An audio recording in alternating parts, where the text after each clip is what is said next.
Dan. I kind of figured you'd be here. What happened to you? Oh, nothing much happened to me. I killed a man, that's all. I figured you boys would be entitled to know. You killed a man, huh? I don't believe that. You're not drunk, are you, Bill?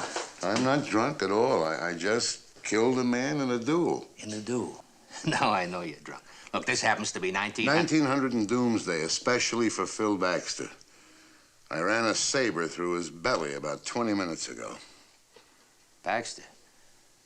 You mean you came back here early from... Go ahead, say it, Dan. Don't worry about my feelings. I came back early and I found him with Laura.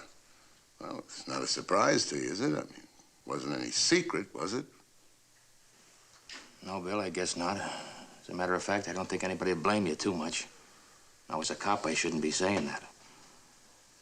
And as a friend, well, there isn't much I can do except call the chief and get him out of bed. I know, Dan. It's your job.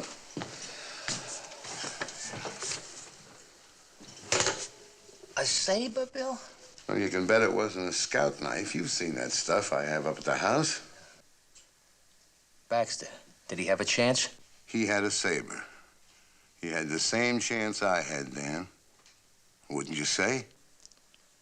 Well, like I said, I got to call the chief and the coroner. They don't want to go out to your house right away. Oh, one other thing about your wife. She all right? Depends what you call all right. If you mean, did I do anything to her? The answer is no. Maybe I should have, maybe I even wanted to, but I've never been any good with women. The chief is never gonna believe this, I'm telling you. After all the times you, me, and him went fishing together. Oh, another thing, Bill, a friendly tip. Might be smart to call your lawyer on that other phone before you do any more talking to me or anybody else. I got you. Chief Brewster, please. Well, I don't pretend to make any excuse for what happened. If I told you I had any noble motive other than satisfying my anger and my humiliation, I'd be lying. It's, well, just a case of I came home that night when they didn't expect me. I found the two of them together, and what happened after that, I've told you time and again. How long had you known Philip Baxter?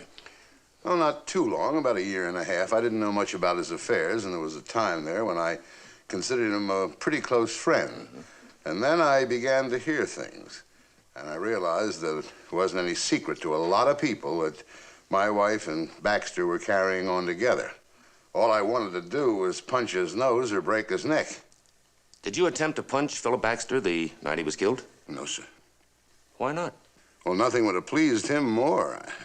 See, I was a professional fighter in my younger days, and, well, I outweighed him 40 pounds. How do you believe it would have pleased him if you had hit him? Well, the same way it would please little guys that don't weigh more than a pair of wet socks that used to throw punches at Jack Dempsey, just in the hopes that the champ would clobber him one and they could drag him into court. See, Baxter knew I had money, and he wanted that as much as he wanted my wife. I see. Now, Mr. Fleming, I must ask you again. If, in this duel you fought with him, Philip Baxter was equally armed? Baxter had exactly the same weapon I did. Thank you. You know, it's good to have real friends. Mr. Fleming? Yes? Mr. Fleming, the judge would like to see you inside with Mr. Faber. Now? Now, if you don't mind, sir.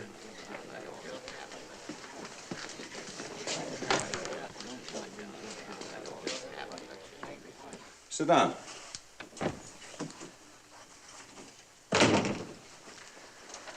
Now, frankly, gentlemen, I feel that this jury, sentimental as their approach might have been, was entitled to return a verdict of not guilty. I think that my instructions to them reflected my own feelings. You agree, George? Oh, completely, sir. Good. Then we'll get on to the matter at hand. Now, just as Bill was the beneficiary of the liberal provisions of the Civil Code in reference to duels, I feel that I must in all conscience give due consideration to another provision of Section 33478. And I'll quote.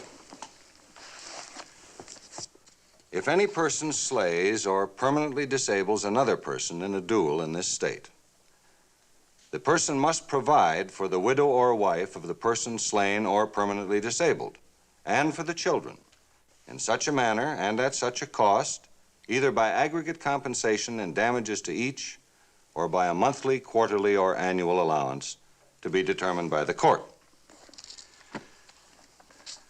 Now, having anticipated this, I can tell you both that the deceased Philip Baxter was a widower, but he is survived by a son. Now, bearing in mind the substantial wealth of the successful duelist, I've already decided to award the son an aggregate compensation in the amount of $100,000, plus a monthly allowance of $1,000 per month for life. Well, isn't that terribly steep? For a man's life? What do you think, Bill? To be rid of Baxter and a free man myself, it's cheap at half the price.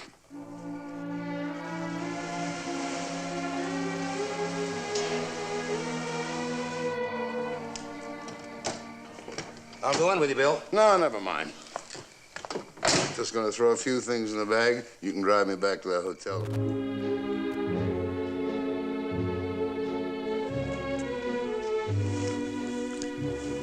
I'm not sure if I heard someone, darling. Music is so loud.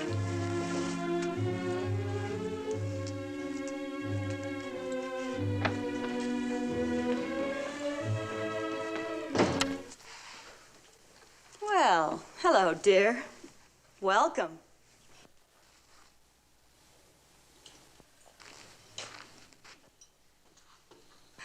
I thought I heard you stumbling around outside. Can I make you a drink? We have company. You expect me to be surprised? Yes, dear.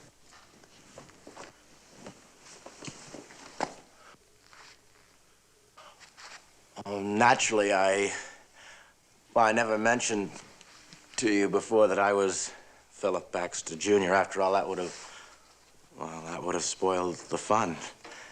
My feeling is that, well, we should put the past behind us, Bill, and, well, since I'm going to be your guest for the next 50 years or so, well, would you mind if I called you Dad?